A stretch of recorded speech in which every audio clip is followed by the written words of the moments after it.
श्री ब्रह्मचैतन्य महाराज गोंदवलेकर प्रवचन. आज 11 ऑक्टोबर.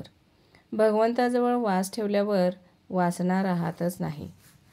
एखादा मनुष्य दुष्ट निघाला तर मागल्या जन्मी तो कसा बसेल असे आपण म्हणतो, पण हे काही बरोबर नाही.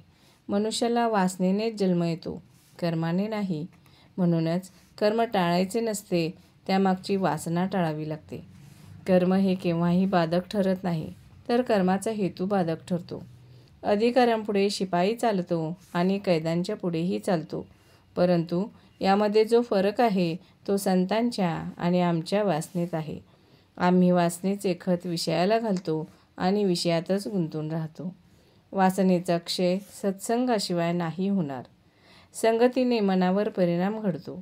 वासना ही दुसऱ्या कोणत्याही उपायांनी तृप्त होण्यासारखी नसून आपण जर भगवंताजवळ वास ठेवला तरच ती नष्ट होते.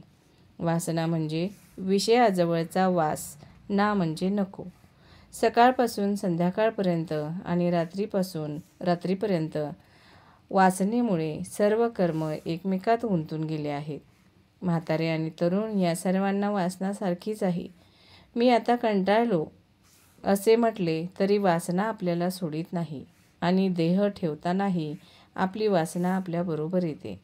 परमात्मा जसा चिरंजीव आहे तशी वासना पण चिरंजीवच आहे. वासनेच्या किंवा हवेपणाच्या 3 अवस्था आहेत. एक आस, दुसरी हव्यास आणि तिसरी ध्यास. आस म्हणजे वस्तू नुसती हवीशी वाटते.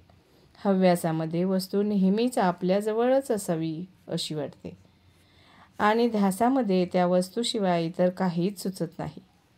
मोठे झाड तोडायचे असेल तर आपण त्याच्या वरच्या फांद्या आधी तोडतो, नंतर बुंधा तोडतो. त्याचप्रमाणे वासनेचे झाड तोडण्यासाठी त्याच्या फांद्या म्हणजे आपले हवे नकोपण आधी तोडाव्यात आणि शेवटी वासना मारावी. आपल्याला जे मागायचे आहे ते भगवंताजवळच मागावे. त्याने ते नाही दिले तर ते न देणेच आपल्या हिताचे आहे अशी बुद्धी उत्पन्न होईल. त्यानेच वासना मरेल आणि वासना नष्ट झाल्यावर बुद्धी भगवत स्वरूप होईल.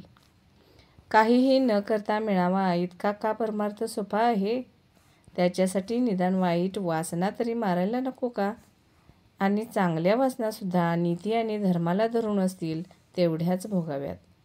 श्रीमंतांच्या गरजा मरेपर्यंत भागत नाहीत, कारण त्यांना वासना जास्त असते.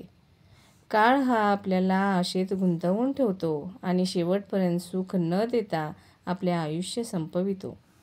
जो जिवंतपणी वासनारहित राहिला त्याला सुखदुःख नाही. आपण आपल्याच घरामध्ये पाहुण्यांसारखे वागावे. असे राहण्याने वासना क्षीण होईल. राम करता ही भावना ठेवून नामात राहण्याचा प्रयत्न करा, म्हणजेच वासनेची नांगी मोडलीच म्हणून समजा. आजचे प्रवचन ज्यांना आवडले असेल त्यांनी लाईक, शेअर आणि सबस्क्राईब करायला विसरू नका. धन्यवाद.